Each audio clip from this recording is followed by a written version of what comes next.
House will come to order. The Pledge of Allegiance this morning will be led by Alexis Lucero from Arupe High School in Denver.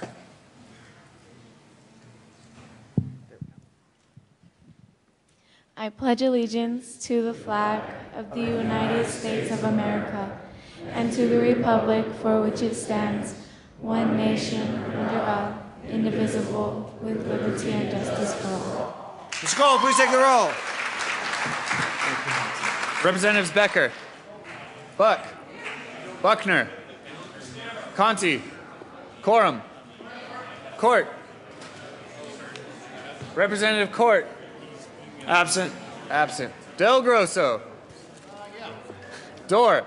My Monday morning gift to you, Marilyn. Duran. Everett. Exum. Fields. Fisher. Foote. Garcia. Gardner. Giroux. Janal. Hamner. Holbert. Representative Holbert.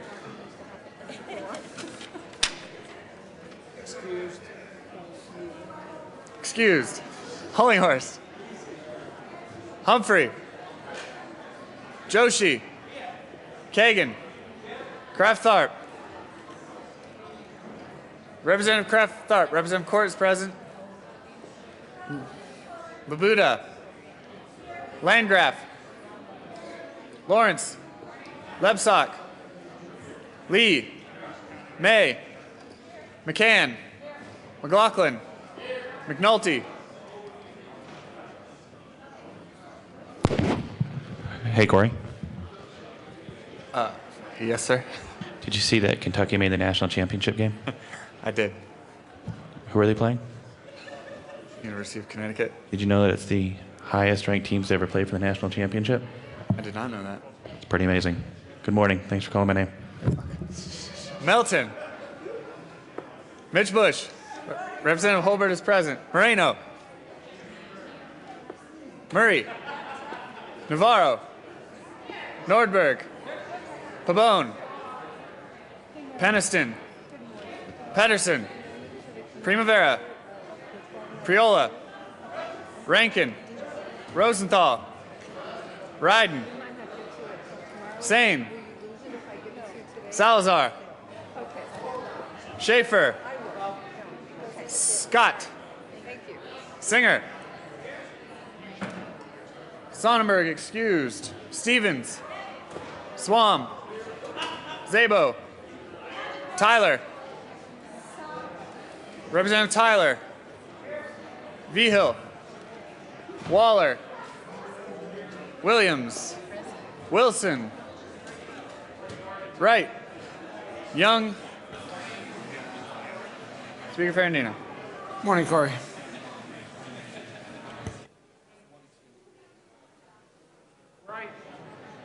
With 64 members present, one excused, a quorum is present. Representative Wright. Mr. Speaker, on the heels of Representative Wilson, I'm not going to even attempt any creativity this morning. Mr. Speaker, I move that the reading of the Journal of Friday, April 4th be dispensed with and that it be approved as corrected by the Chief Clerk, and I will be taking suggestions from my colleagues for creative ways to do this in the coming week. You've heard the motion. All those in favor say aye. Someone? All those opposed, no? No! The ayes have it. The motion is adopted. We are going to do one tribute and one resolution. So, Madam Majority Leader. Members, can we have your attention at the well? We're going to move right past announcements, introductions. Thank you, Mr. Speaker. Today we have several wonderful young women on the side over here who are recipients of the Gold Award, which is the highest award in Girl Scouting, and we're giving them a tribute for that. As Girl Scout Gold Award recipients, these girls' accomplishments reflect extraordinary leadership and citizen skills that mark them as valuable contributors to their communities and to the world. The Gold Award culminates with a project led by one young woman between 9th and 12th grade who builds a purpose-based team to work with the larger community to meet a need. The focus of a Girl Scouts Gold Award project is identifying and researching community issues she is passionate about, developing a plan to address it in cooperation with her team and community members, and providing sustainability for the project. Skills learned through Girl Scouts' highest award include leadership, organization, and critical thinking. The Gold Award has been part of the Girl Scout program since 1916. Some universities and colleges offer scholarships unique to Gold Award recipients. And girls who enlist in the U.S. Armed Forces may receive advanced rank in recognition of this Girl Scout achievement. So these young women have accomplished a great deal, and they're sitting on the side here, and I would like them all to stand and have you give them a great recognition for their work.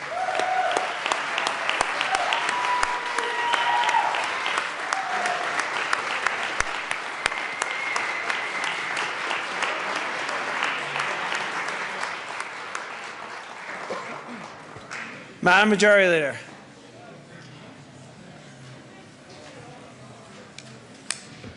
Thank you, Mr. Speaker. I move the House proceed out of order for consideration of HJR 1015.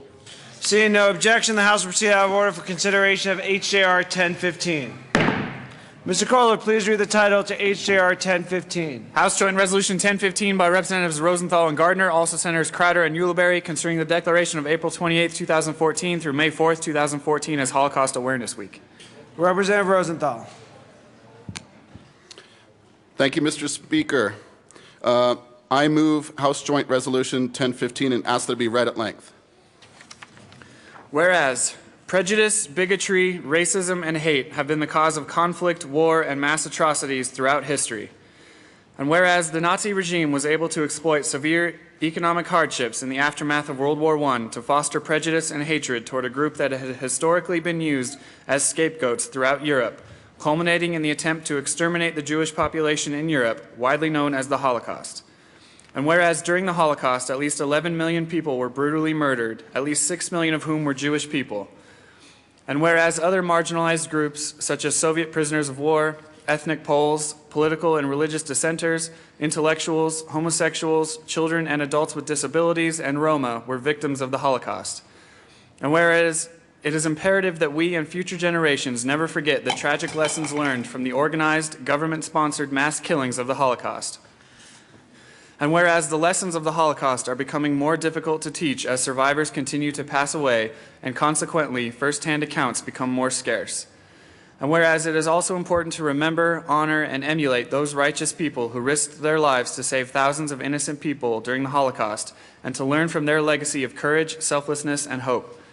And whereas many courageous people have been honored with the designation of Righteous Among the Nations by Yad Vashem, the Holocaust Martyrs and Heroes Remembrance Authority, for acts of bravery in saving the lives of Jewish people during the Holocaust, reminding us today of our personal obligations to stand up against prejudice and discrimination. And whereas, as a common standard of achievement for all people and nations, the Universal Declaration of Human Rights of 1948, adopted by the United Nations, asserts that recognition of the inherent dignity and of the equal and inalienable rights of all members of the human family is the foundation of freedom, justice, and peace in the world. And whereas the Declaration notes that disregard and contempt for human rights have resulted in barbarous acts which have outraged the conscience of mankind, and the advent of a world in which human beings shall enjoy freedom of speech and belief and freedom from fear and want has been proclaimed as the highest aspiration of the common people. And whereas, pursuant to the Declaration, member states have pledged themselves to achieve, in cooperation with the United Nations, the promotion of universal respect for and observance of human rights and fundamental freedoms. And whereas, over half a century after the conclusion of World War II, too many of the world's nations have not learned the lessons of the Holocaust, as demonstrated by recent episodes of ethnic cleansing, genocide, crimes against humanity, and mass killings in so many parts of the world, including Syria, Bosnia, Cambodia, Rwanda, and the Sudan. And whereas museums throughout this country and Israel, such as the Yad Vashem Museum in Jerusalem, the Museum of Tolerance currently under construction in Jerusalem, and the United States Holocaust Memorial Museum in Washington, D.C., and archives and collections, such as the Mazal Holocaust Collection, which was recently donated to the University of Colorado and is the world's largest privately owned archive, attest to the atrocities of the past and the need to educate future generations in order to prevent similar events in the years ahead. And whereas it is the responsibility of families, educators, and the many diverse religious communities around the world, as well as political leaders, humanitarians, public officials, and the media, to recognize the Holocaust as both a political and human tragedy and to spread that knowledge to our younger and future generations. And whereas it is imperative that all concerned citizens raise awareness and take action regarding current and potential instances of genocide, organized mass killing, ethnic cleansing, and crimes against humanity. Now, therefore, be it resolved by the House of Representatives of the 69th General Assembly of the State of Colorado, the Senate concurring herein, that we, the members of the General Assembly, proclaim the week of April 28, 2014 through May 4, 2014 as Holocaust Awareness Week, and declare that the people of Colorado should use these days to teach and remember the great injustices of the past and to commit to preventing such political and moral atrocities in the future.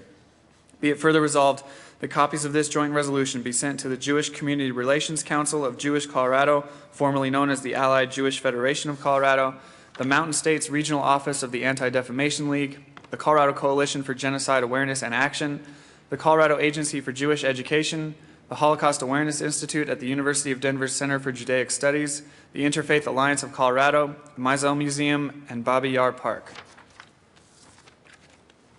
Representative Gardner. Thank you, Mr. Speaker. Please be seated, members.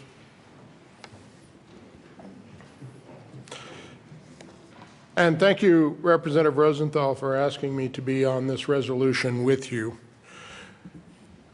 Members, colleagues, people of Colorado, we reflect annually upon the Holocaust. But it is not enough to simply reflect for a few moments, though a few moments is all that we may have in our day today. We must study and reflect throughout the year, as I do, about these events, each of them, not just the Holocaust, but genocide in the Balkans, genocide before that in Armenia, genocide in Darfur. A study of that history is both disturbing and illuminating. It is easy for us as we reflect to express our shock and to deplore the evil. But as with so much of history, unfortunately, a cursory examination yields a superficial understanding, while a careful reading brings us face to face with facts not just about history, but about ourselves.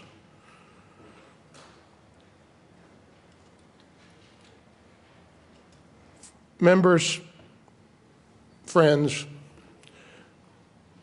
as I study these events, the thing that is always so disturbing to me is that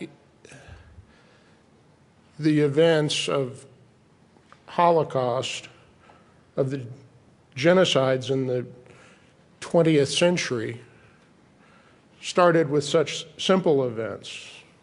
And on the days that they started, no one would have predicted that 11 million people would die. The United States in the pre-World War II years was ambivalent, frankly.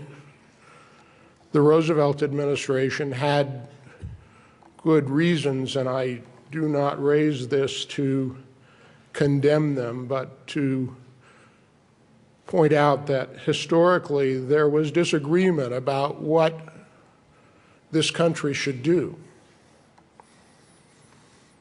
In Germany, Christian pastors of the Lutheran Church took different views. Martin Niemöller, who was a World War I U-boat commander who had gone into the ministry, was an ardent supporter of the National Socialist movement, the Nazi Party.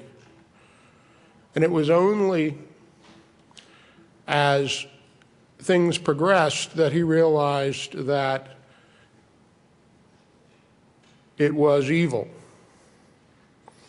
His words, and they are often used, but I will use them again because they're so compelling, and I think they reflect his own personal journey from being a supporter of the National Socialist movement, disagreeing with its racial overtones and racism, but nevertheless thinking it would raise their country out of the economic plight that they were in. After the war, writes, "First they came for the Jews, and I did not speak out because I was not a Jew. Then they came for the communists, and I did not speak out because I was not a communist. Then they came for the trade unionists, and I did not speak out because I was not a trade unionist. Then they came for me, and there was no one left to speak out for me." Those words are deeper, I think, sometimes than often thought at cursory examination, because they reflect Niemöller's actual personal journey through those years. That was his experience. His colleague, Dietrich Bonhoeffer, another member of the Lutheran Confessional Church, took a more aggressive stance against the Nazis and subsequently lost his life in a concentration camp. He wrote that silence in the face of evil is itself evil. God will not hold us guiltless. Not to speak is to speak, not to act is to act. Members, as we look across the world today, the potential for similar events exist. The massacre at Babi Yar took place before World War II. Babi Yar, for those of you who do not know, is in the city of Kiev, Ukraine. We already saw in the latter part of the 20th century genocide in the Balkans. We are always, not simply in other parts of the world, but here at home, in danger, just one catastrophe, economic upheaval, social upheaval away from these kinds of events. And it is only if we speak and act at the beginning, not at the end, but at the beginning, that we prevent such acts. And so as I speak, I remind myself every day that I too could fail to speak or fail to act. I would not want to be in a situation of saying, I should have said something earlier, now there is no one to speak for me, for my family. Thank you, Representative Rosenthal. Thank you for this remembrance. Let us say, though it is difficult, never again. Representative Kagan. Thank you, Mr. Speaker. And Mr. Speaker, I rise in support of House Joint Resolution 14-1015. I'd like to share the story today of Jack Wellner.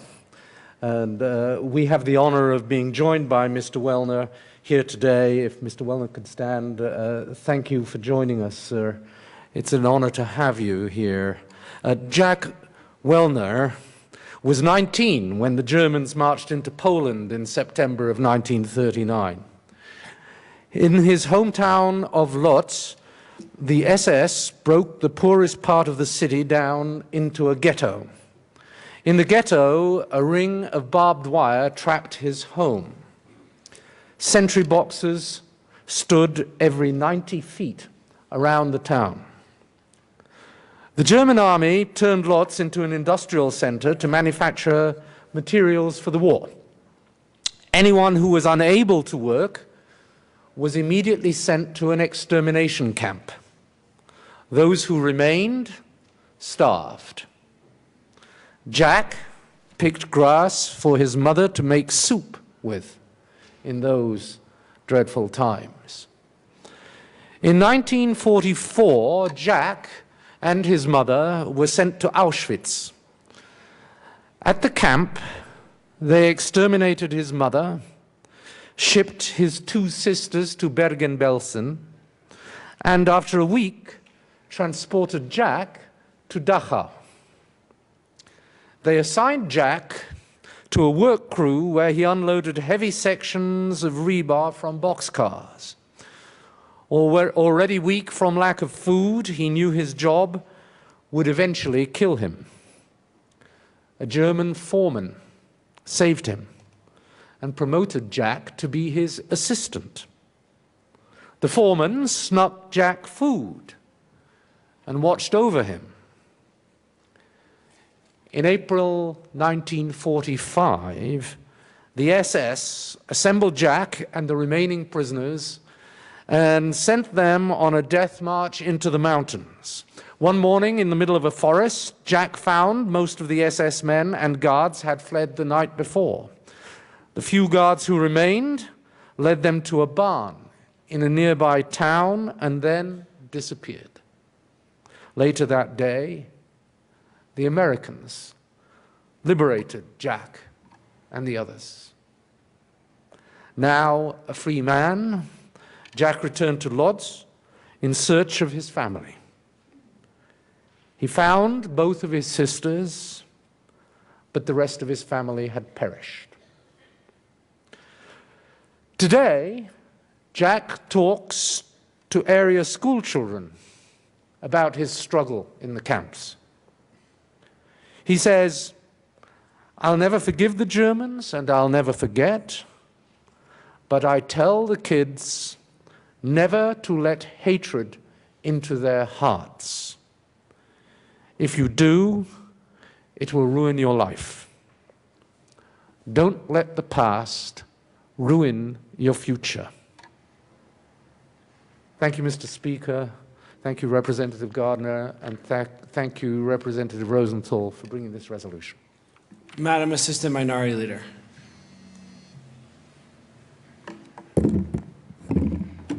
Thank you, Mr. Speaker. And I rise in support of HJR 1015 and want to thank Representative Rosenthal and Representative Gardner for reminding us of what happened many years ago. And the best way to not have those evil atrocities happen again is if we remember, and we remember to tell future generations what happened and let them see the atrocities that happened to our fellow man.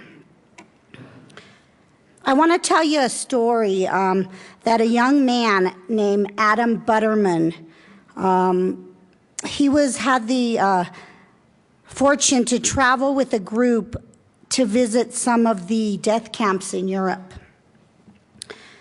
And his account started with a vast pile of ashes filled with bones is an image that you can never get out of your head. Thousands, if not millions of human beings were burned to nothing. Valuable lives, future lawyers, doctors, scientists, all piled up into dust. Faces, real people with friends and families were turned to nothing. Majdanek concentration camp, which is in Lublin, Poland, was the last camp that they visited. Adam recounts, the horrific images I saw there had the biggest impact on me. And while it is tough for me to recall these images, I am glad I've had the opportunity to witness them firsthand. They went on to visit Israel. And he says, although our Israeli study group had spoken about what Poland was like prior to leaving, nothing compares to seeing everything in person. The chills I had been warned about creeped upon me. Our second bus reached Auschwitz concentration camp. He says, as I write this, these same chills come over me. The first thing that I noticed when I got off the bus were not the buildings, the train tracks, or the gates that read, pardon my Hebrew, or pardon my German, Arbeit macht frei, or work makes you free. But it was the trees, the flowers, and the vibrant green grass that caught my eye. How could a place with so much beauty be home to so much evil? 43,525 pairs of shoes were displayed behind a glass covering at Auschwitz, each pair belonging to someone who was loved. Seeing these shoes nearly brought me to tears. It was a powerful image like these that stick with you for a lifetime and are much more impactful than just seeing pictures online. As we walked through the camp, I witnessed many horrible images. I am a witness to what Hitler had done to my people. Well, you can learn about the Holocaust in textbooks. Nothing compares to the empathy and sadness I felt visiting the actual camps. With this sadness, though, comes a sense of pride. I am proud that my religion made it through the Holocaust. I am proud that Judaism is thriving today. I am proud that I can freely practice my religion without fear of being persecuted. The sense of pride followed my peers and I to Israel, the birthplace of my people. Although the mood was somber when we landed in Israel, we had never felt stronger. Going to Israel showed us how strong Judaism has become. It showed us that despite the numbers of millions of our people, we can still gain our state and thrive as a Jewish people. Members, we must never forget what happened in Europe during World War II. We must never be silent when it comes to human suffering. I want to leave you with a quote from a man who survived a Nazi death camp. His name was Elie Wiesel. I swore never to be silent whenever and wherever human beings endure suffering and humiliation. We must take sides. Neutrality helps the oppressor, never the victim. Silence encourages the tormentor, never the tormented. Thank you. Representative Janal. Thank you, Mr. Speaker. And I, too, rise in support of H.J.R. 1015. I have visited Auschwitz and Birkenau, as Representative Szabo was speaking about, and I will never forget what I learned, what I saw. It's forever in my mind and in my heart, and it touched me deeply, forever. My father is first-generation Polish-American.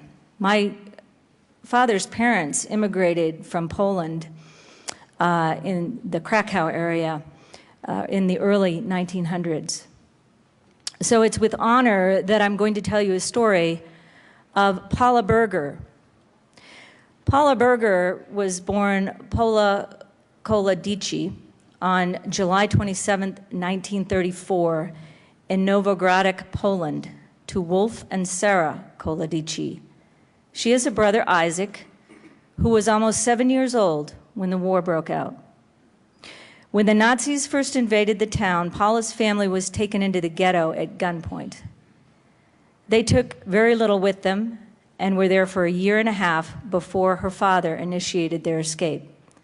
They survived with Belaski partisans, a group who rescued Jews from Nazi extermination until they were liberated by the Russian army in 1945.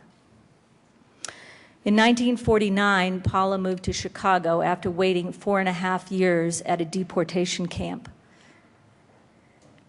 She was married in 1951 and was separated and then moved to Colorado in 1967. She came to visit Boulder, and everything was very pretty there, and the sky was so clear. She hadn't seen blue skies so long living in Chicago, and that was the only place she knew. It wasn't like Denver. She met Sam Berger and married him in 1981, and she has 3 children, Susan, Frida, and Stephen, who carry on their family legacy.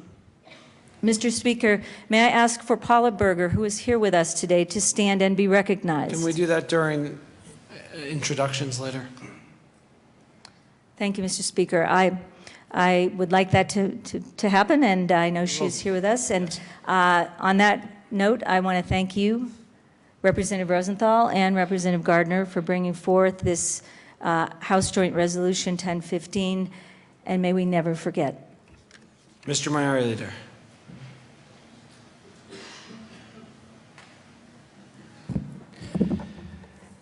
I also want to thank Representative Rosenthal and Representative Gardner for bringing this. And I won't speak too much because there's been a lot of good stuff that's already been said, and I don't know how much more I can add to it. But I feel it necessary to come down and talk. I've been to the Holocaust Museum out in Washington, D.C., and if you haven't been there, I strongly encourage you to go. It was pretty... words can't describe that when you're going through there, and definitely it was pretty impressive, I guess, with what they have put together there. But I had the privilege this last year in December to go to Israel. We went to Jerusalem, and I actually got to go to the Yad Vashem Museum and Learning Center. And I think that going through that, it was more of when you go to something like that, I think that it's not so much for you, but to teach you about what happened so you can gather stories and gather information and go and talk to other people about what happened. Because when we heard the story of Jack and how he goes around and talks about never forget, it is when you go to those places there that it's something that, Representative Janal brought back a story where she was there. I mean, I think it is on us when we go to places like that to share, to let other people know so we can make sure that nobody ever forgets. And, words for me can't even describe going through Yad Vashem. I know when we first started going through there, it was kind of I don't know if you want to say bewilderment or what, but when they start talking about how the government was basically able to just demonize populations of people, and you're like, how in the world can people just blindly follow what their government's saying and just accepting that? And then the little things that started happening where they started taking away books and started taking away people's rights and going through there, and people just blindly follow that and not question that. And then as you start going further through the museum, then your feelings start turning, at least for me, to anger. And I started getting mad because they started teaching you about or how other countries knew this was going on. Other citizens knew this was going on. The Jewish people actually tried to leave a lot of the other areas, and a lot of other countries wouldn't allow them in. So people knew these atrocities were going on. And so it was, for me, it turned to just anger that this was allowed to happen. And then as you start going farther in there, they start actually teaching you not beyond just the extermination camps, but all of the other things that happened as well. How they would blindly just take little children from their parents and just kill them right there on the streets in front of them. Or how they took groups of people and took them into places and ran experiments on people. Basically treated them worse than animals.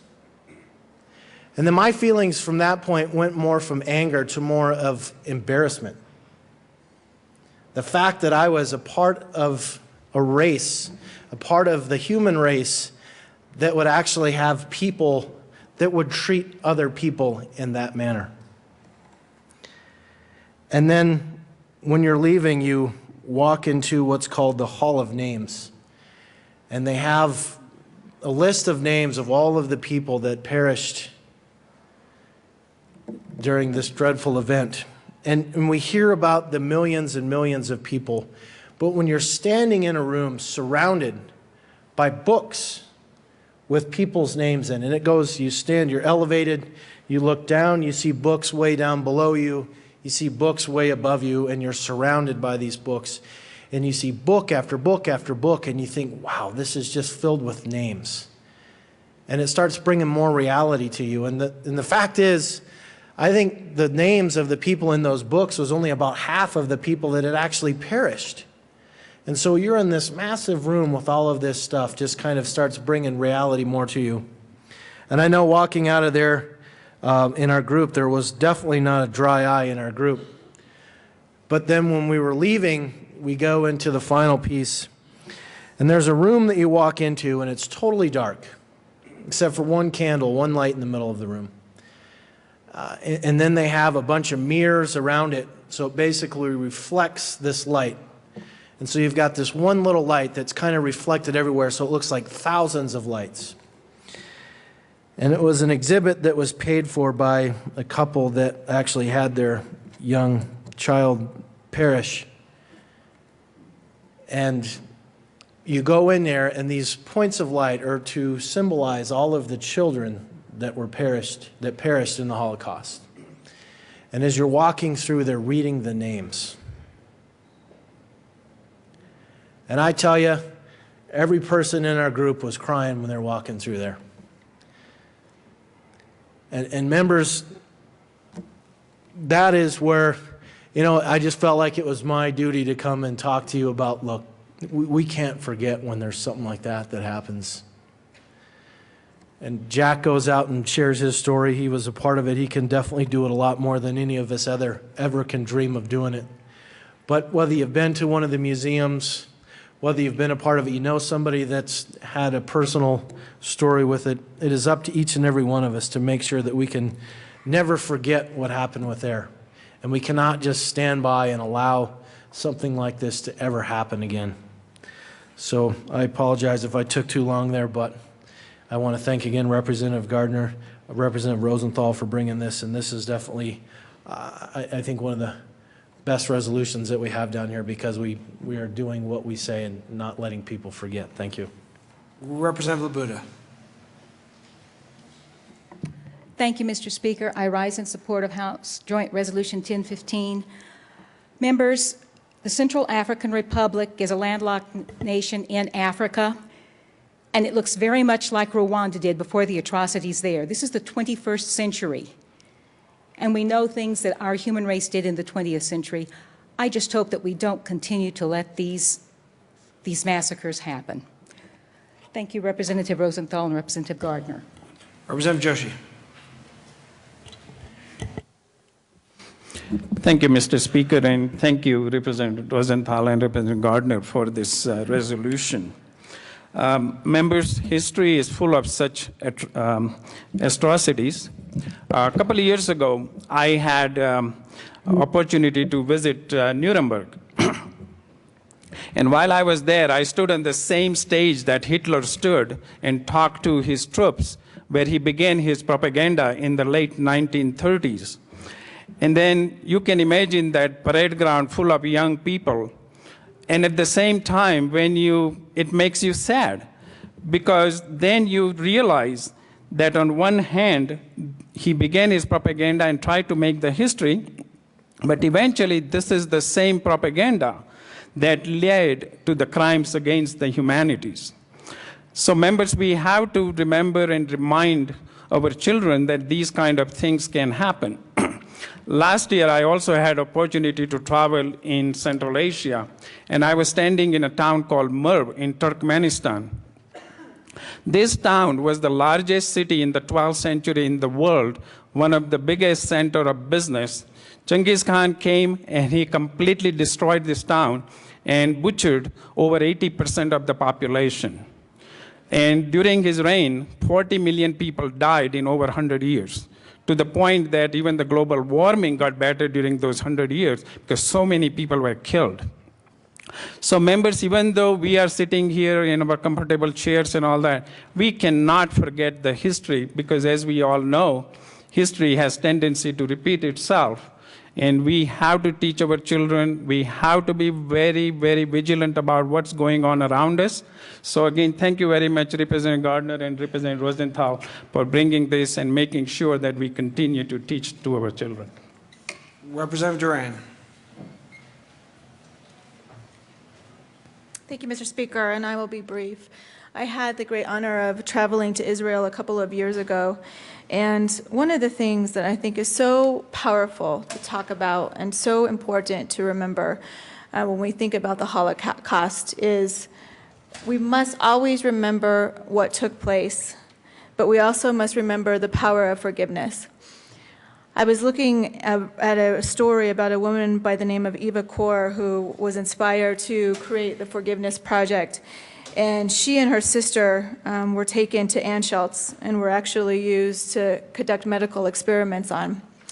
And just last night I had the opportunity of watching the story about Nelson Mandela as well. And throughout our history and in different countries, there have been awful, awful things that have happened to people. And I think the Holocaust is something that we must always remember. But even more powerful than the disastrous things that took place in our history is the power of forgiveness. And Eva Kor, even though she and her sister were taken to Anschutz and had terrible medical experiments done against them, she wrote that for most people there is an obstacle to forgiveness because society expects revenge.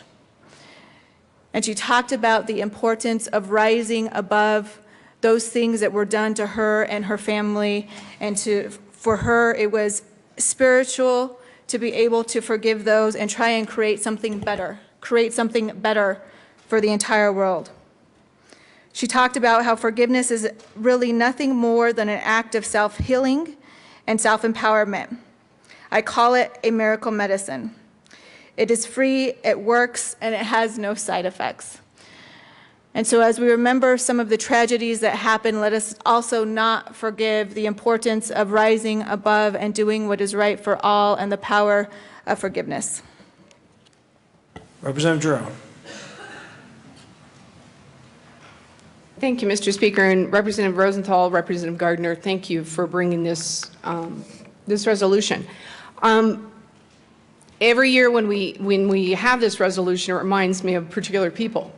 A friend of mine, Elizabeth Uranhi, who was in what is now Czechoslovakia, she was a Jew. She lost her husband, her children, and her parents in the concentration camps. And then another gentleman, George Wise, he was one of the liberators. He was a medic that happened upon one of the concentration camps. Both of those people, although they passed, I will never forget. And what they went through was so incredible. But Representative Gardner brought up Dietrich Bonhoeffer. And I thought, since we're getting close to the end of the year and you all are going to look for something to do for the summer, I thought I'd put something on your reading list, and that's his biography. He was actually born in 1906 and was a minister, as Representative Gardner alluded to. From 1932 to 1945, he fought the Nazi occupation. 2 months before the Nazis took over Germany, there was an election of the church officials, and there was a movement called the Deutsche Christian People. And basically what the Deutsche Christian People, they had to take over the churches in Germany before the government could take over the churches, or could take over the country. And it's one of those things that I loved reading the biography because it gives you such a good perspective on, we always wonder how people could be so silent in the face of such horrific actions, but there were some that were not.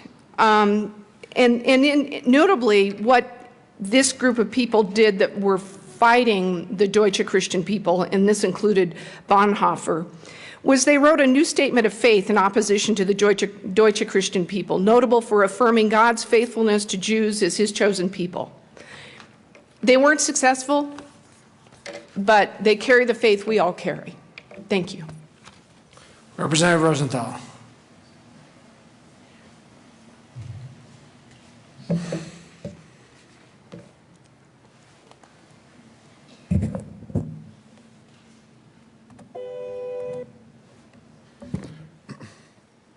Thank you.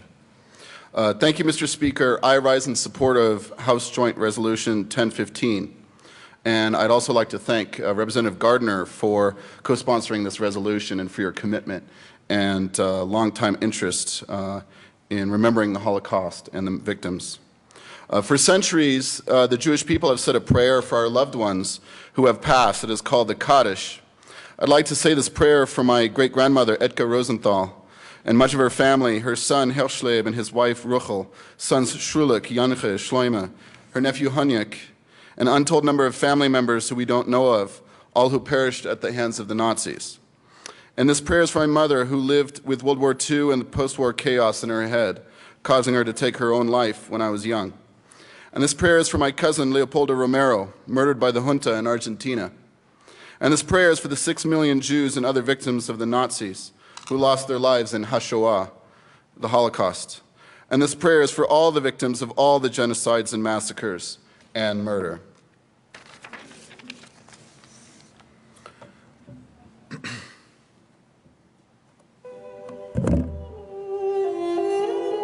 Yitgadal v'yitgadash Shemei Rabbah, be'alma divra chichutei, ve'yamlich malchutei, b'chayechon u'v'yomechon, ובחיי דכל בית ישראל, בעגלה ובזמן קריב ואמרו אמן.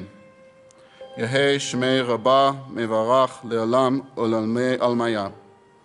יתברך וישתבח ויתפאר ויתרומם ויתנשא. ויתהדר ויתעלה ויתעלה שמי קדושה ברכו. לעילה מן כל ברכתה ושירתה.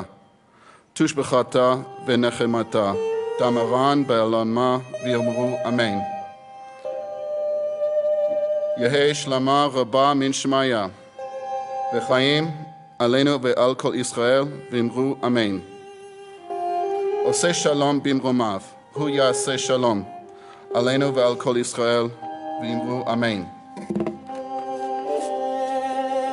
In the rising of the sun and its going down, we remember them. So long as they live, we too shall live, for they now are part of us as we remember them. Thank you. You may be seated.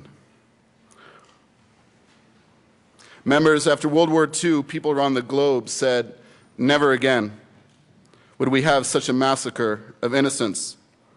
But in Cambodia, it occurred again, and Bosnia yet again, Congo, Rwanda, Sudan, and Syria all yet again. Perpetrators of genocide and crimes against humanity thrive not only on hate, but on the indifference of the world. And the words of Dr. Martin Luther King, we will have to repent in this generation not merely for the hateful words and actions of the bad people, but for the appalling silence of the good people. When genocide occurs anywhere, it victimizes people everywhere.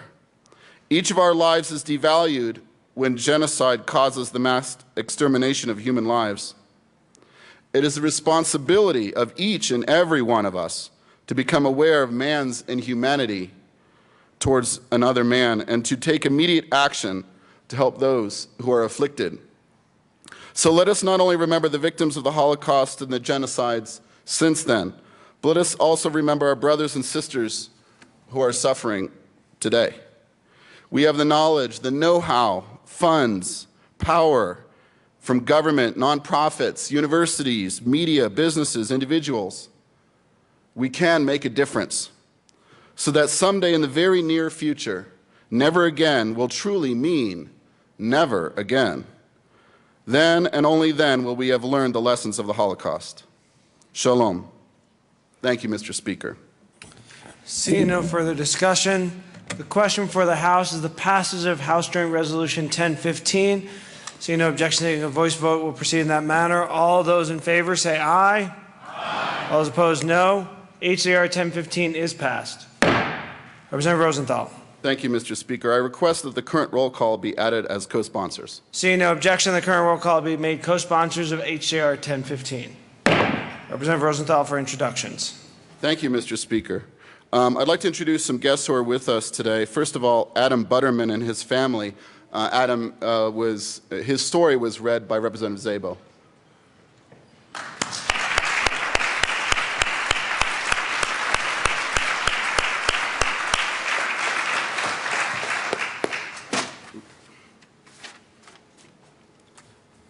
And then we have Scott Levin and Sue Parker Gerson from ADL.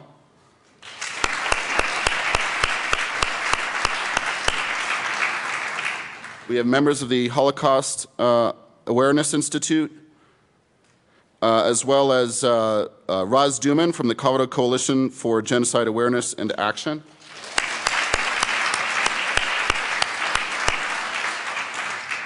And we read their stories earlier, two Holocaust survivors. Paula Berger, would you like to stand? Thank you.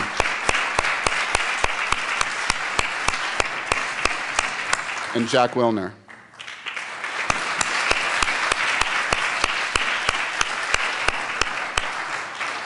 Thank you, Mr. Speaker. Thank you, Representative Rosenthal and Representative Gardner. Members will proceed to our next order of business, third reading of bills, final passage. We do have a long list of bills, so please don't go anywhere. Mr. Kohler, please read the title to House Bill 1013. House Bill 1013 by Representatives Lee and Foote, all Senator Todd, concerning the creation of Advanced Industries Workforce Development Program in connection with making and reducing appropriations. Madam Majority Leader. Thank you, Mr. Speaker. I move for the adoption of House Bill 1013 on third reading and final passage. Seeing no discussion, the question before the House is the passage of House Bill 1013 on third reading and final passage. Mr. Kohler, please open the machine and members proceed to vote.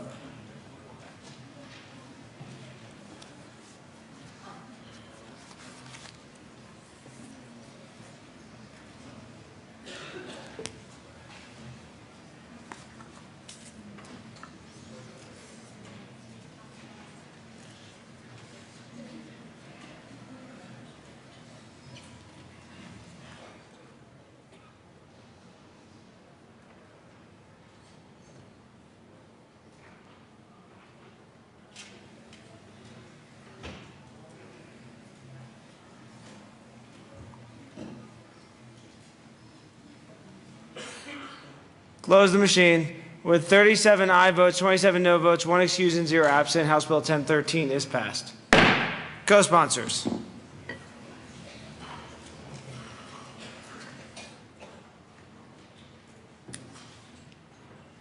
Close the machine. Mr. Kohler, please read the title to House Bill 1061. House Bill 1061, Representative Salazar, all Senator Guzman, concerning sentences imposing monetary payments and criminal actions in connection with eliminating prison sentences of persons who are unable to pay criminal monetary penalties. Madam Majority Leader. Thank you, Mr. Speaker. I move for the adoption of House Bill 1061 on third reading and final passage. Seeing no discussion, the question for the House is the passage of House Bill 1061 on third reading and final passage. Mr. Kohler, please open the machine and members proceed to vote.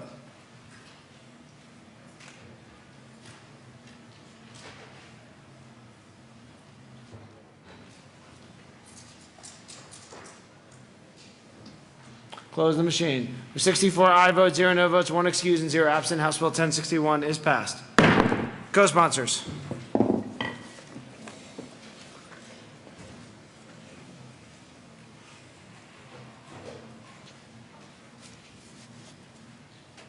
Close the machine. Mr. Kohler, please read the title of House Bill 1072.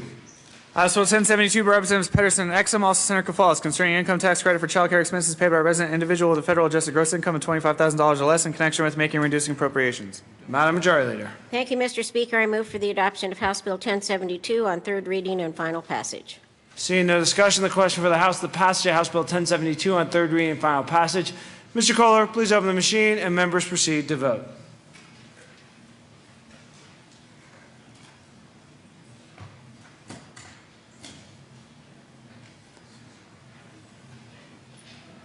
Representative Stevens.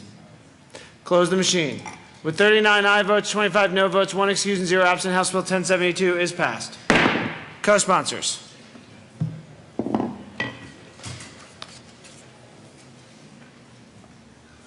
Close the machine. Mr. Kohler, please read the title of the House Bill 1170. House Bill 1170 by Representative Garcia, also Senator Stedman, concerning the authority of the state to enter into lease purchase agreements for the Colorado Bureau of Investigation's Pueblo Regional Office and Forensic Laboratory in connection with making and reducing appropriations.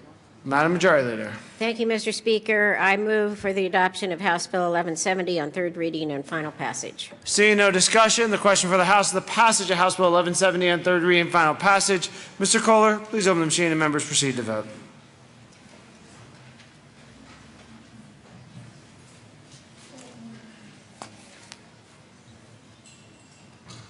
Representatives Buck, close the machine. With 55 aye votes, 9 no votes, 1 excused, and 0 absent, House Bill 1170 is passed. Co-sponsors.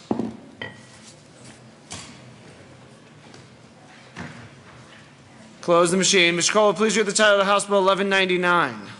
House Bill 1199 by Representative Williams, also Senators John and Ballmer, concerning changes to the regulation of consumer goods service contracts in connection with making and reducing appropriations. Madam Majority Leader. Thank you, Mr. Speaker. I move for the adoption of House Bill 1199 on third reading and final passage. Seeing no discussion, the question for the House, the passage of House Bill 1199 on third reading and final passage.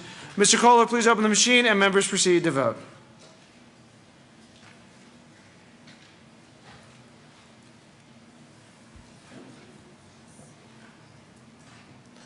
Representative Buck.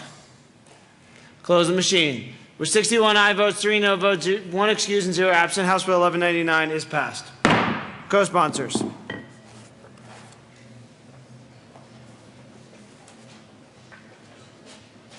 Close the machine. Mr. Kohler, please read the title of the House Bill 1203. House Bill 1203 by Representative Duran, also Senator Lambert, concerning funding to maintain the infrastructure for the digital trunked radio system in connection with making appropriation. Madam Majority Leader. Thank you, Mr. Speaker. I move for the adoption of House Bill 1203 on third reading and final passage. Seeing no discussion, the question for the House is the passage of House Bill 1203 on third reading and final passage. Mr. Kohler, please open the machine and members proceed to vote.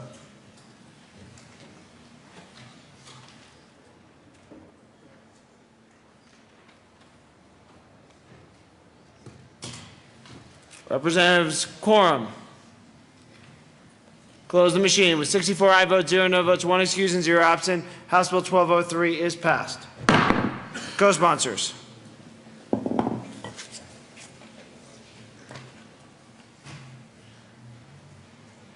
Close the machine. Mr. Kohler, please read the title of the House Bill 1173. House Bill 1173 by Representatives Janala McCann, also Senator Newell, concerning continuation of the Controlled Substance Abuse Act in connection with the treatment of controlled substance abuse and making an appropriation. Madam Majority Leader. Thank you, Mr. Speaker. I move for the adoption of House Bill 1173 on third reading and final passage. Seeing no discussion, the question for the House is the passage of House Bill 1173 on third reading and final passage. Mr. Kohler, please open the machine and members proceed to vote.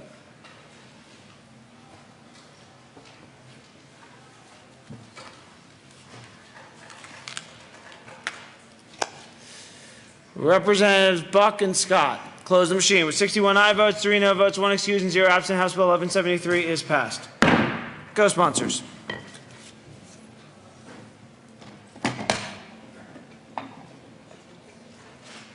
Close the machine. Mr. Kohler, please read the title of House Bill 1270. House Bill 1270 by Representative Lebsack, also Senator Talktrop, concerning the sunset review of the licensing of pet animal facilities in connection with continuing licensing functions of the Commissioner of Agriculture, making substantive changes to the regulatory statutes. Madam Majority Leader. Thank you, Mr. Speaker. I move for the adoption of House Bill 1270 on third reading and final passage. Seeing no discussion, the question for the House is the passage of House Bill 1270 on third reading and final passage. Mr. Kohler, please open the machine and members proceed to vote.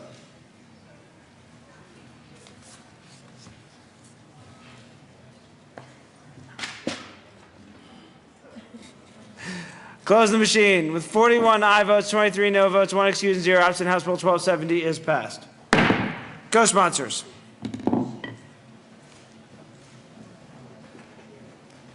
Close the machine. Mr. Kohler, please read the title to House Bill 1283. House Bill 1283 by Representative McCann, also Senators Newell and Cafalas, concerning modifications to the electronic prescription drug monitoring program in connection with making appropriation. Madam Majority Leader. Thank you, Mr. Speaker. I move for the adoption of House Bill 1283 on third reading and final passage. Seeing no discussion, the question for the House is the passage of House Bill 1283 on third reading and final passage. Mr. Kohler, please open the machine and members proceed to vote.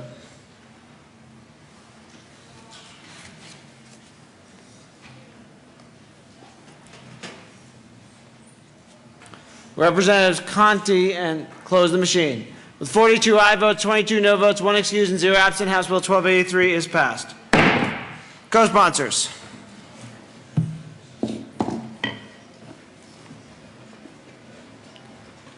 Close the machine. Mr. Kohler, please read the title of House Bill 1009. House Bill 1009 by Representative Exum, also Senator Nicholson, concerning changes to wildfire mitigation income tax deduction to wildfire mitigation income tax credit in connection with making and reducing appropriations. Madam Majority Leader. Thank you, Mr. Speaker. I move for the adoption of House Bill 1009 on third reading and final passage. Seeing no discussion, the question for the House is the passage of House Bill 1009 on third reading and final passage. Mr. Kohler, please open the machine and members proceed to vote.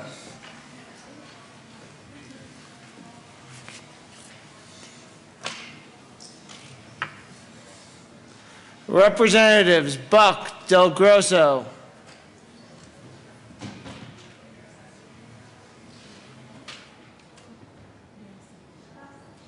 Close the machine. With 52 aye votes, 12 no votes, 1 excused, and 0 absent, House Bill 1009 is passed. Co-sponsors.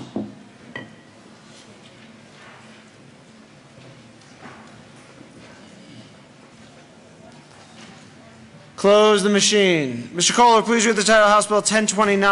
House Bill 1029 by Representative Primavera, also Senator Todd, concerning recodification of the laws governing reserved parking for persons with disabilities in connection with making and reducing appropriations. Madam Majority Leader. Thank you, Mr. Speaker. I move for the adoption of House Bill 1029 on third reading and final passage. Seeing no discussion, the question for the House is the passage of House Bill 1029 on third reading and final passage. Mr. Kohler, please open the machine and members proceed to vote.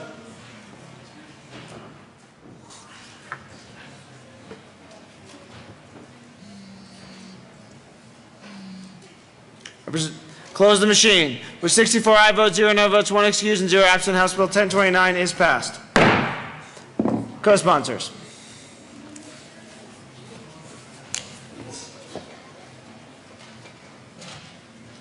Close the machine. Mr. Kohler, please read the title of House Bill 1278.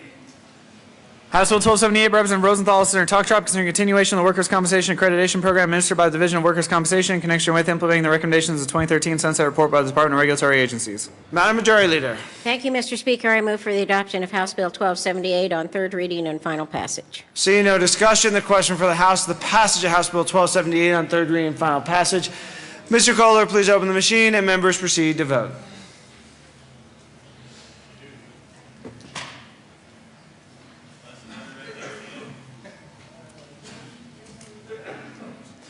Representatives Joshi, Lawrence, McNulty, and Pabon. Close the machine. With 51 aye votes, 13 no votes, 1 excused, and 0 absent, House Bill 1278 is passed. Co-sponsors.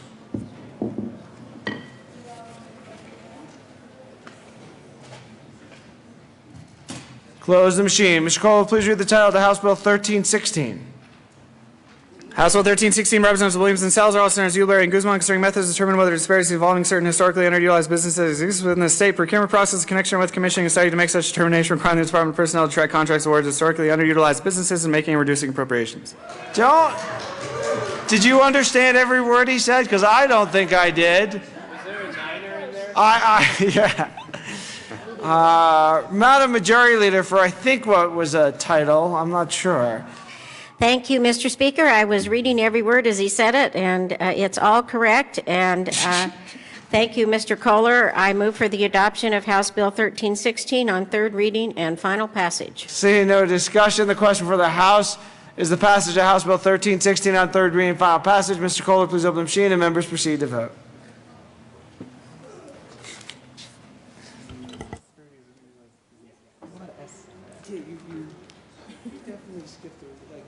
No. Representative McNulty. Close the machine. With 37 aye votes, 27 no votes, 1 excused, and 0 absent, House Bill 1316 is passed. Co-sponsors.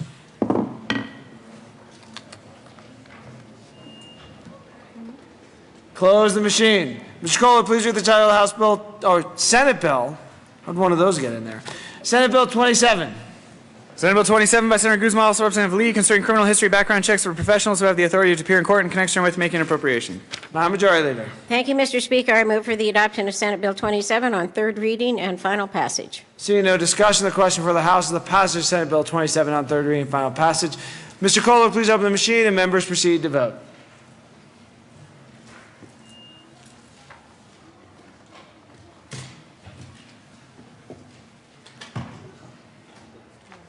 Representatives McNulty and close the machine. With 52 aye votes, 12 no votes, 1 excused, and 0 absent, House Senate Bill 27 is passed. Co-sponsors.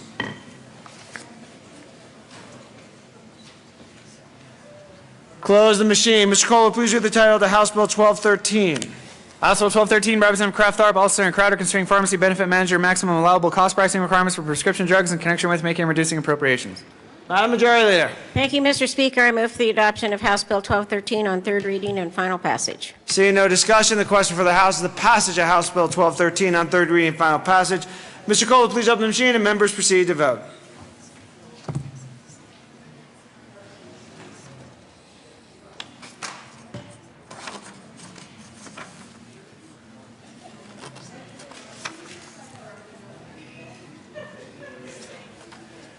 Representative McNulty, Del Grosso, Priola.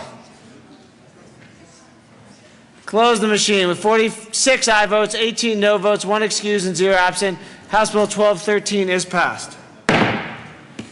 Co-sponsors.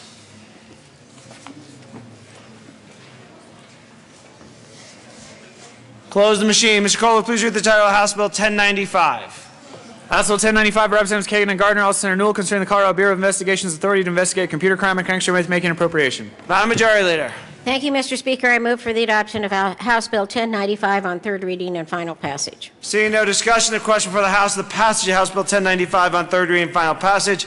Mr. Kohler, please open the machine and members proceed to vote.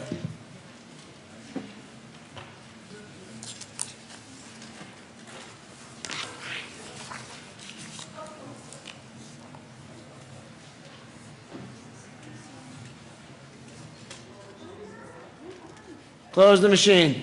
With 61 aye votes, 3 no votes, 1 excused, and 0 absent, House Bill 1095 is passed. Co-sponsors.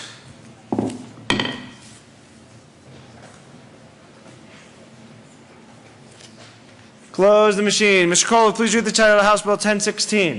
House Bill 1016 by Representatives Ryden and Gardner, all Senators Todd and Grantham, concerning delivery of procurement technical assistance services. Madam Majority Leader. Thank you, Mr. Speaker. I move for the adoption of House Bill 1016 on third reading and final passage. Seeing no discussion, the question for the House is the passage of House Bill 1016 on third reading and final passage. Mr. Kohler, please open the machine and members proceed to vote.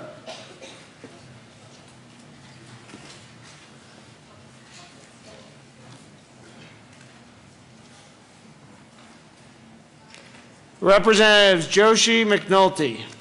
Close the machine. With 47 aye votes, 17 no votes, 1 excused, and 0 absent, House Bill 1016 is passed. Co-sponsors.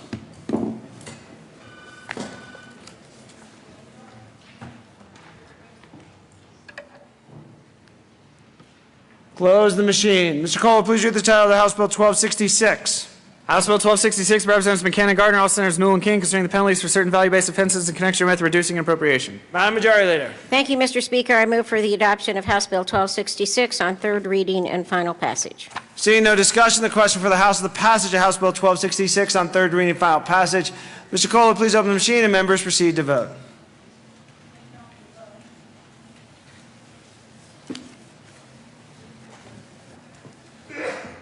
Representative Priola. Close the machine. With 64 aye votes, 0 no votes, 1 excused, and 0 absent, House Bill 1266 is passed. Co-sponsors.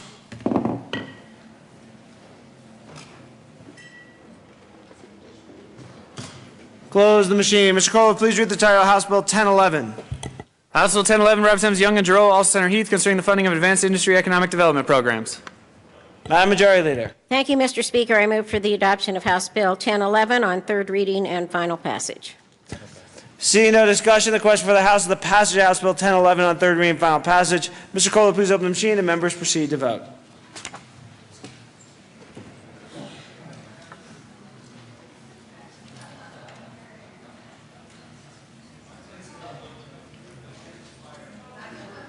Representative Waller. Close the machine. With 39 aye votes, 25 no votes, 1 excused, and 0 absent, House Bill 1011 is passed. Co-sponsors.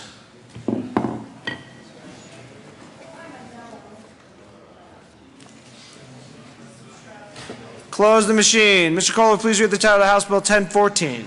House Bill 1014 by Representatives Del Grosso and Kraft Tharp, all Senators Heath and Sheffield, concerning modifications to the job growth incentive tax credit in connection with reducing an appropriation. Madam Majority Leader. Thank you, Mr. Speaker. I move for the adoption of House Bill 1014 on third reading and final passage. Seeing no discussion, the question for the House is the passage of House Bill 1014 on third reading and final passage. Mr. Kohler, please open the machine and members proceed to vote.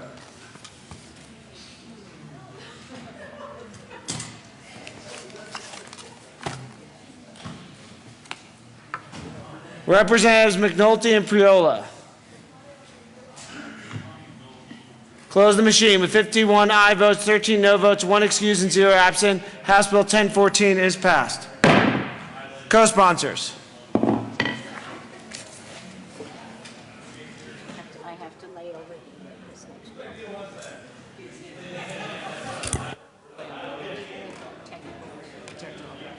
Madam Majority Leader.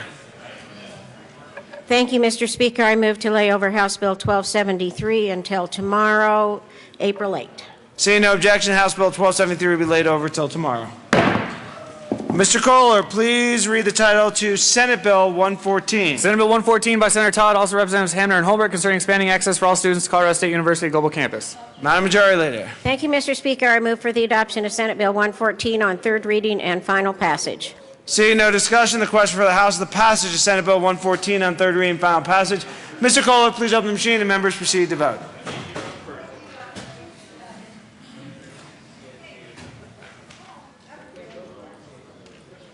Representatives Lawrence. Close the machine. With 60 aye votes, 4 no votes, 1 excused, and 0 absent, Senate Bill 114 is passed. Co-sponsors.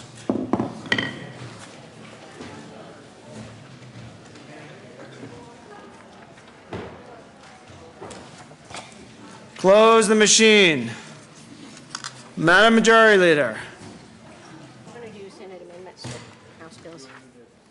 Thank you, Mr. Speaker. I move the House proceed out of order for consideration of Senate amendments to House bills. Seeing no objection, the House proceed out of order for consideration of Senate amendments to House bills. Let's see. Madam Majority Leader, which ones are we going to do? Okay, we will get that here. Madam Majority Leader. Thank you, Mr. Speaker. I move to lay over House Bill 1149 until tomorrow, the 8th of April. Seeing no objection, House Bill 1149 will be laid over till tomorrow.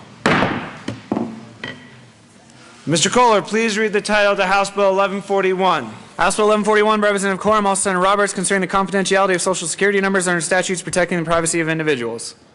Representative Quorum. Thank you, Mr. Speaker, and I move that we actually concur with the Senate amendments.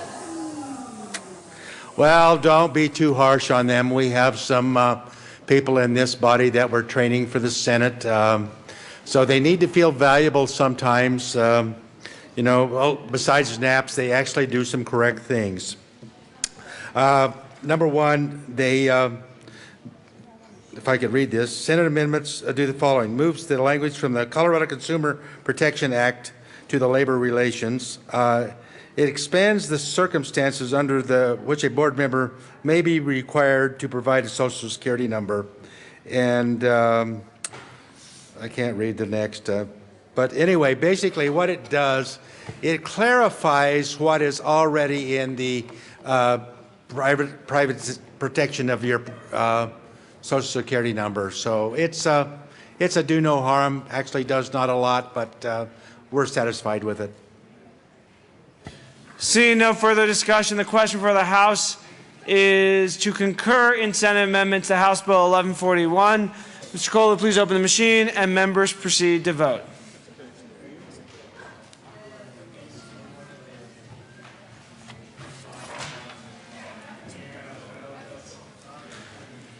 Representatives Giroux and May.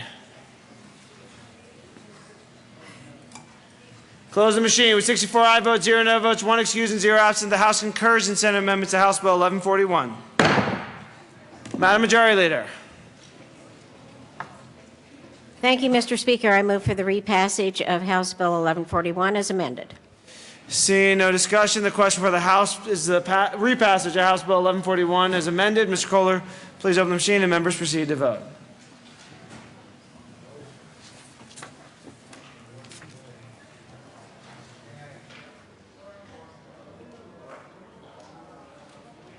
Representatives Humphrey and Representative May. Close the machine. With 64 aye votes, 0 no votes, 1 excused, and 0 absent, the House repasses House Bill 1141 as amended. Co-sponsors.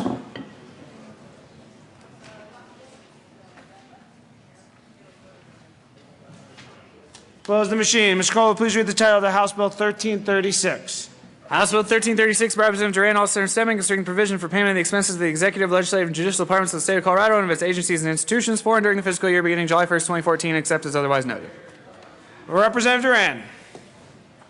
Thank you, Mr. Speaker. I move that the House reject the Senate amendments to House Bill 1336 and that a conference committee be appointed with permission to go beyond the scope of the differences between the House and the Senate.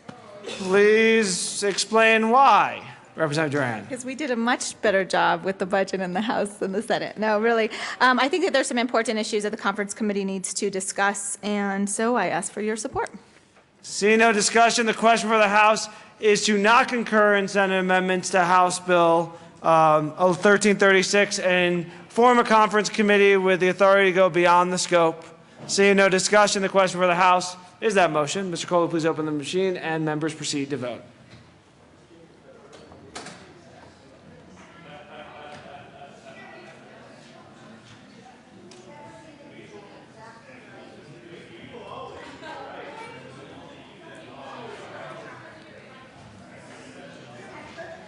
Representative Becker. Close the machine. With 63 aye votes, 1 no vote, 1 excused, and 0 absent, the House rejects Senate amendments to House Bill 1336 and requests a conference committee be formed with the permission to go beyond the scope. Conferees for House Bill 1336, the Speaker, Minority Leader, Majority Leader. Oh, okay, sorry. Representative Duran, Chair, Representative May, and Giroux, members. Come on. You want to go with option 1, Representative? You're not so lucky, Representative Duran. How about we do another one of Representative Duran's bill, House Bill 1342. Mr. Kohler, please read the title. House Bill 1342 by Representative Duran, all Senator Stemming, concerning transfers of monies related to capital construction. Representative Duran. Thank you, Mr. Speaker. I move that the House once again reject the Senate amendments to House Bill 1342 and that a conference committee be appointed with permission to go beyond the scope of the differences between the House and the Senate. I ask for your favorable vote. Seeing no discussion, you've heard the motion. Mr. Kohler, please open the machine. Members, please proceed to vote.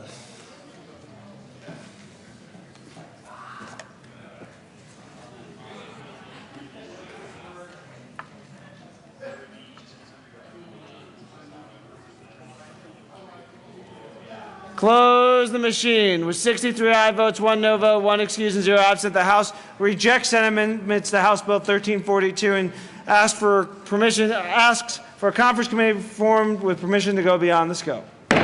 Conferees, Representative Duran, Chair, Representative May, and Giroux, members. We will proceed to our next order of business, second reading of bills. Representative Kraft-Tharp.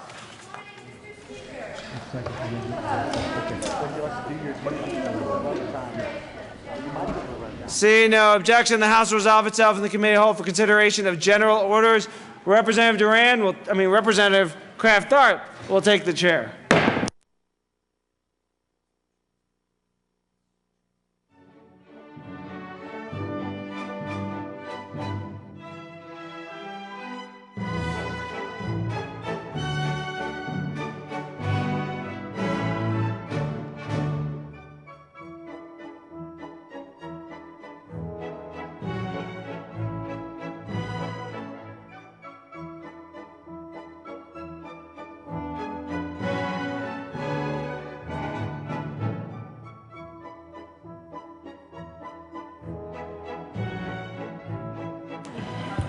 Members, the committee will come to order. With your unanimous consent, the bills will be read by title unless there is a request for reading a bill at length. Committee amendments will not be read unless requested, as they are printed and in your bill folders. Floor amendments will be shown on the screen and not read unless requested. Bills will be laid over upon motion of the majority leader, and the court rule is relaxed. Mr. Kohler. Madam Majority Leader. Thank you, Madam Chair. I move that House Bill 1330, House Bill 1269, House Bill 1338, and House Bill 1292 be laid over until tomorrow, April 8th. Thank you, Madam Majority Leader. Yes.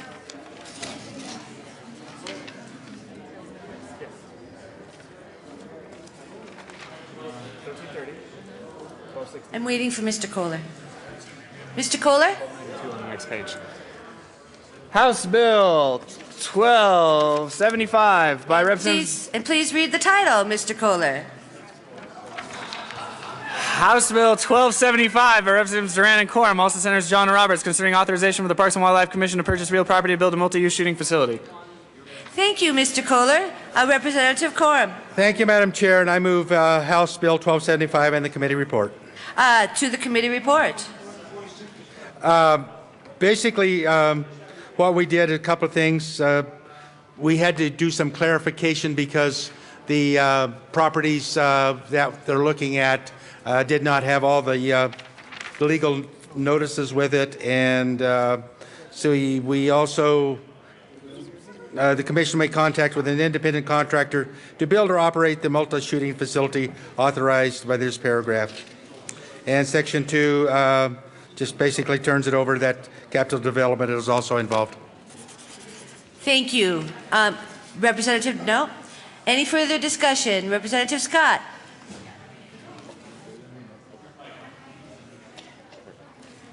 Thank you, Madam Chair. I would like to move L0, it's an early day, L006, and ask that it be displayed. Thank you. And for me, it's the Senate thing. L006 is properly displayed. Representative Scott. Thank you, Madam. Would you like to withdraw that amendment, Representative Scott? Yes, Madam Chair, I'll withdraw L006 for now. Thank you, and we are on the committee report. Is there any further discussion on the committee report? Seeing none, members, the question before us is the committee report to 1275. All those in favor say aye. Those opposed, no. Okay, the committee report does pass. That would be Representative Duran to the bill. Thank you very much, Madam Chair. This bill is brought to you forward in a bipartisan effort to be able to allow the Department of Natural Resources to have the authority to build a shooting range in Grand Junction. And some of you may be wondering, what is a Denver Democrat doing on this bill? Well, luckily, me and Representative Quorum are on the bill together. But essentially, I had reached out to the Department of Natural Resources several months ago to talk about how can we promote gun safety, how can we promote hunting, how can we encourage the next generation of Coloradans to be part of some of these activities. And this was an idea that was discussed, and so I ask for your support. Thank you. I'm feeling there might be an amendment, but first of all, Representative Quorum. Thank you, Madam Chair. And, you know, this is a bill that I actually went visited the site, met with a family that's building a shooting range in Grand Junction, and got they had some concerns, but I think those have all been allayed. Thank you. Thank you, Representative Quorum. Representative Scott, do you have an amendment on this bill? Thank you, Madam Chair, and I would like to move L006 and ask that it be displayed. That would be great. And this amendment is coming up, and it is now properly displayed. Please proceed, Representative Scott. Thank you, Madam Chair, and we vetted this bill heavily in the committee meeting. We were all in support of this bill. We have put a couple other amendments in committee on this bill, and we thought there should be one extra that would actually in effect, sunset this if this does not get accomplished by July 1st, 2020, and I would ask that for your support and an aye vote. Thank you. And is there any discussion on this amendment L006? That would be Representative Duran. Thank you, Madam Chair. So, Representative Scott, I just want to know what the reasoning is and why you were concerned about having this effective date put in there, just like some additional information. Thank you, Representative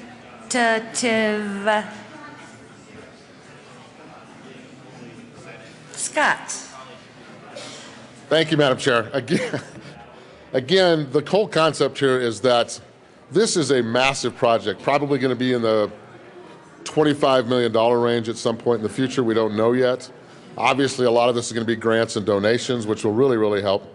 But we just want to make sure that we put a little bit of steam on the department and DNR to get this accomplished in a timely manner so that it doesn't drag on and on. So hence the idea of putting a little sideboard by 2020, which we thought was very reasonable. Representative Coram. Thank you, Madam Chair. Actually talked to the department, and they're going through environmental studies right now, and the appraisal process. I think this should be done within a year and a half. They will be complete. This is the old Cameo power plant site on the Colorado River next to the James Robb area, and I think 6 years. If they can't get it done in 6 years, probably they should regroup. Thank you. Representative Duran? Thank you, Madam Chair. And just again, the one thing I'm concerned about is that this is going to take away some flexibility from the department. And so I'm still trying to figure out, did the department review this amendment? Is the department okay with this amendment? Has there been a stakeholder process around this? As far as I know, I haven't heard from the department that this amendment is okay or necessary or needed. And I think that Representative Coram is right, that the period of time to be able to build the shooting range is much smaller. And so I'm just trying to figure out what the necessity is here and if there's been a stakeholder process around it. Today's the first day that I've seen it. And should there be any more discussion on this amendment? Seeing none, members, the question before us is the adoption of L006, which is displayed in front of you. All those in favor say aye. All those opposed say no. The amendment fails. To the bill. And seeing no further discussion on this bill, members, the question before us is House Bill 1275. All those in favor say aye. Aye. Those opposed say no. The bill passes. Thank you. Mr. Kohler, please read the title to 1317.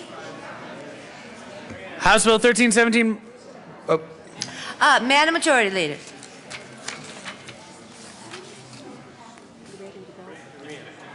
I think we can go. Okay.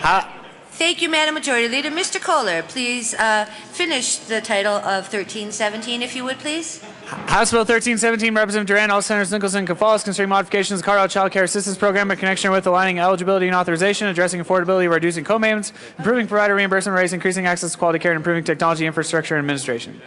Thank you. Representative Duran. Thank you, Madam Chair. I move House Bill 1317 back to the Appropriations Committee. Thank you. Move it back to the Appropriations Committee. Thank you. Do we vote? So the motion is to move House Bill 1317 back to the Appropriations Committee. Do we have any further discussion on this? Seeing none, all those in favor say aye. Aye. Those opposed say no. The motion passes. House Bill 1317 will be moving back to the Appropriations Committee. Thank you. Mr. Kohler, please read the title of House Bill 1321. House Bill 1321 by Representative Young, concerning the membership of the Colorado Task Force on Drunk and Impaired Driving. Thank you. And that would be Representative Young. Thank you, Madam Chair. I move House Bill 1321 and the committee report on transportation and energy. And thank you. And to the committee report. Thank you, Madam Chair. We just made a simple amendment in transportation and energy to comply with some needs that the Department of Human Services brought forward. This was approved by the task force, interagency task force on drunk driving. So I urge a aye vote on the committee report. Thank you. Is there any further discussion on the committee report? Seeing none. Members, the question before us is the approval of the committee report for House Bill 1321. All those in favor say aye. Aye. Those opposed, no. Committee report passes. Representative Young to the bill. Thank you, Madam Chair. The bill changes the name of the interagency task force, so it will now be the interagency task force on drunk and impaired driving. It also modifies the membership of the task force. Specifically, it adds a representative of a statewide organization that represents persons who are licensed to sell retail marijuana for consumption off premises. It adds the director of the POST board, which is the Peace Officers Standard and Training Board, or their designee, and then 2 representatives appointed by the director of the Division of Behavioral Health and Department of Human Services. You know, members, I've worked with this interagency now pretty much since its inception, and whenever they come forward with a bill, I try to honor their requests. This bill came from the task force. They are attempting to come up to date with some of the more pressing needs that we have in our communities for safety on the roads, and I'm honored to carry the bill and urge your aye vote. Thank you, Representative Young. Members, is there any further discussion on House Bill 1321? Seeing none, the question before us is the passage of House Bill 1321. All those in favor say aye. Aye. Those opposed, no. House Bill 1321 passes. Mr. Kohler, our morning is going by so fast. Please read the title of Senate Bill 146. Senate Bill 146 by Senator Schwartz, also Representative Wilson, concerning information that the Department of Transportation may consider when conducting a traffic investigation for the purpose of determining the appropriate speed limit for a portion of state highway for which a municipality has proposed a speed limit alteration. Thank you. Representative Wilson. Go ahead, Mr. Kohler. You can read that title. Okay, we're fine. Representative Wilson, we understand you have a bill. Thank you, Madam Chair. Thank you, Mr. Representative Wilson. There was supposed to have been a little more debate on that last one.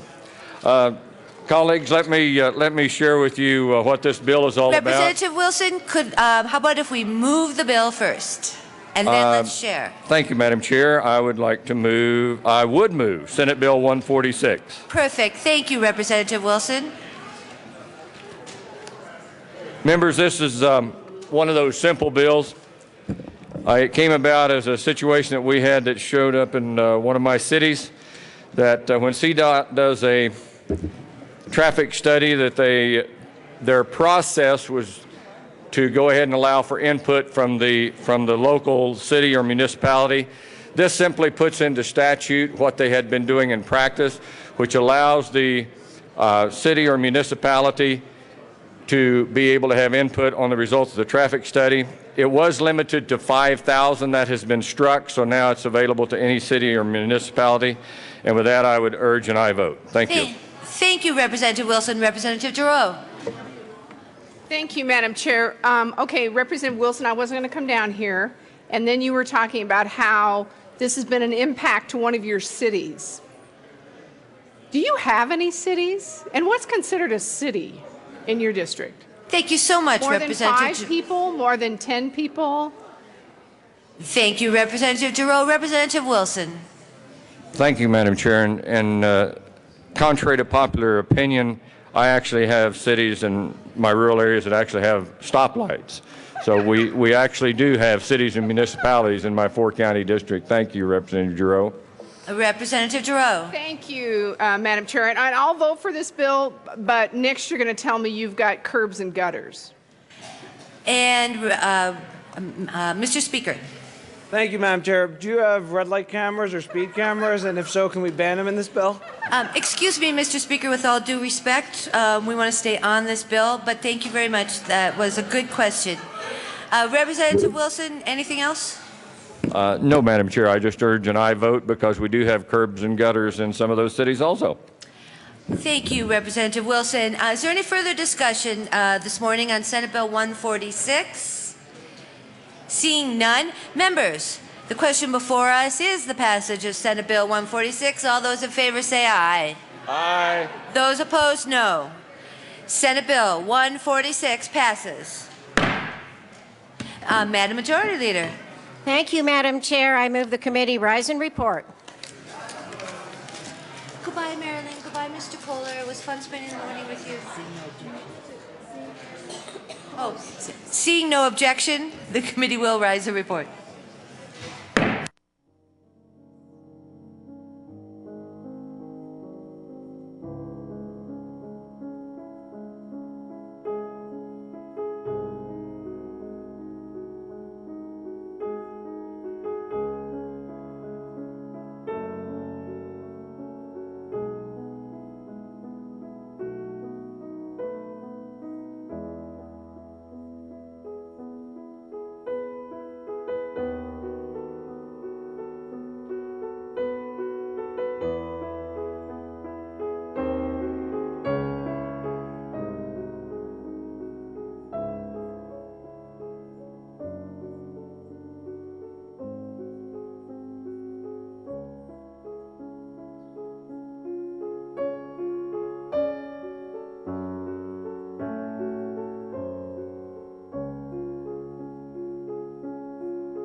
The House will come back to order. Mr. Kohler, please read the report of the Committee of the Whole. Mr. Speaker, Committee of the Whole begs leave to report is under consideration of the following attached bills being second reading thereof makes the following recommendations thereon. House Bills 1275 amended and 1321 amended. Passed on second reading in order to engross place on counter for third and final passage. Senate Bill 146 passed on second reading in order to revise the place on counter for third and final passage. House Bill 1317 re-referred to the Committee on Appropriations. Representative Kraft-Tharp.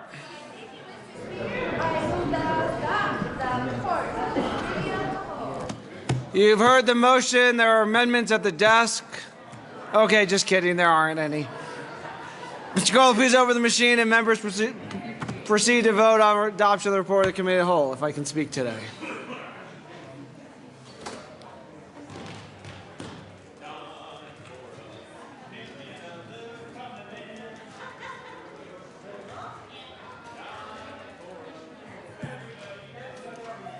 Representatives Buck, Pabot, Navarro, Szabo, Waller, and Wright.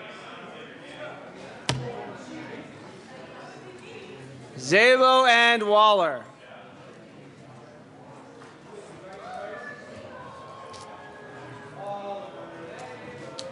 I would push your button, Representative Szabo. Otherwise, you might get fined with Representative Waller.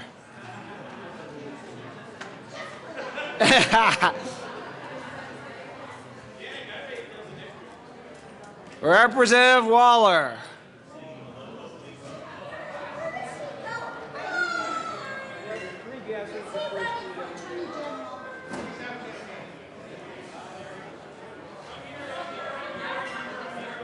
Representative Waller is fined $5.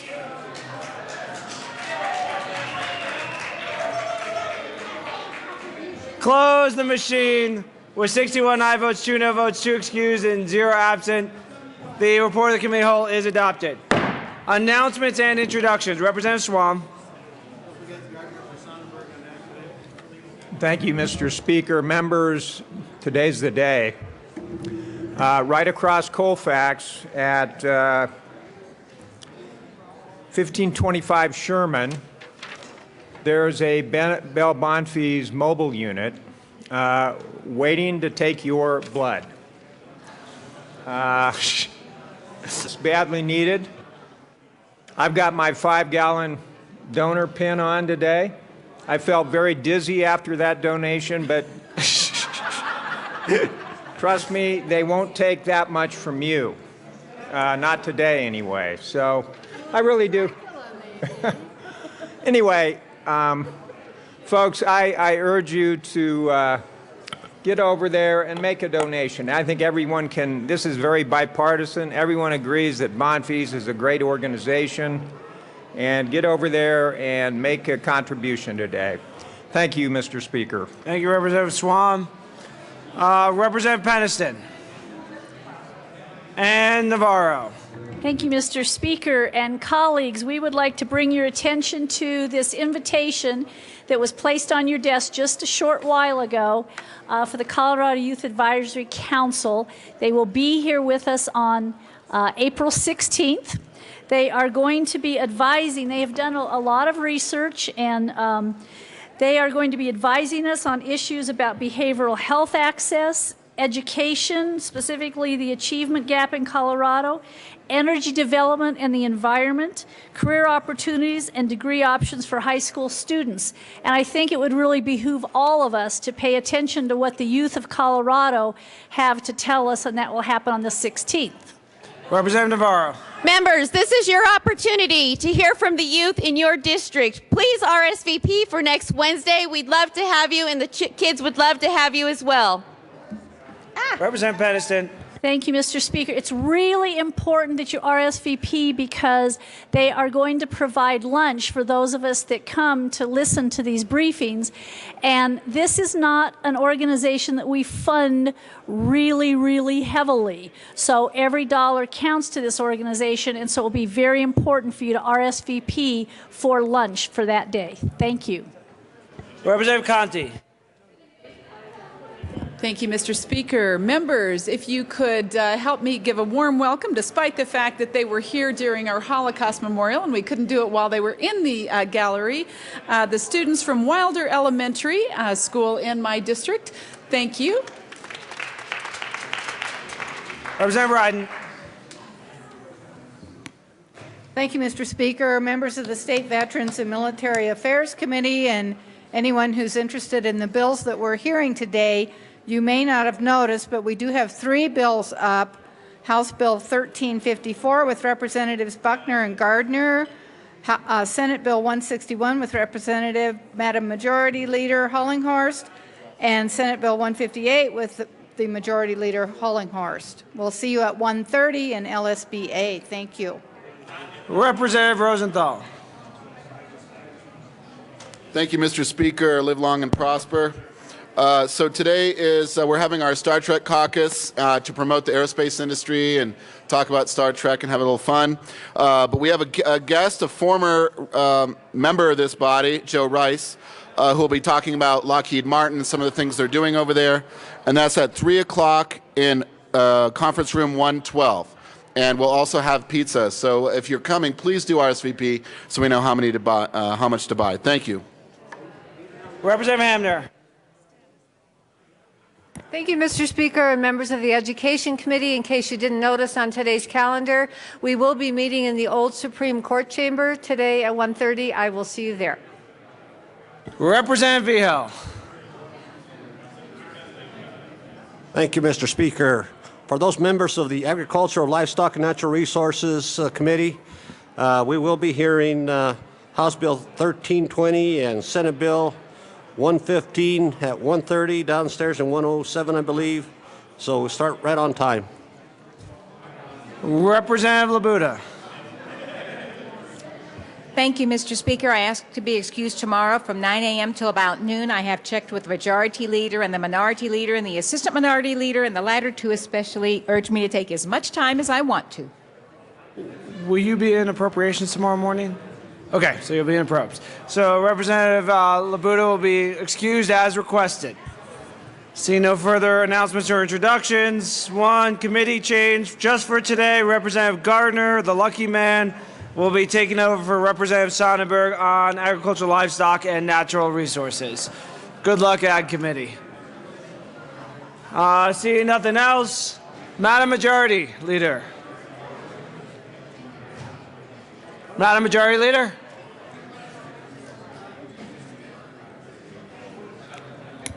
Thank you, Mr. Speaker. I move the House stand in recess until 1 p.m. this afternoon, at which point we will adjourn until April 8th at 9 a.m. Seeing no objection, the House will stand in recess till 1 p.m. today. Good luck in committees, members.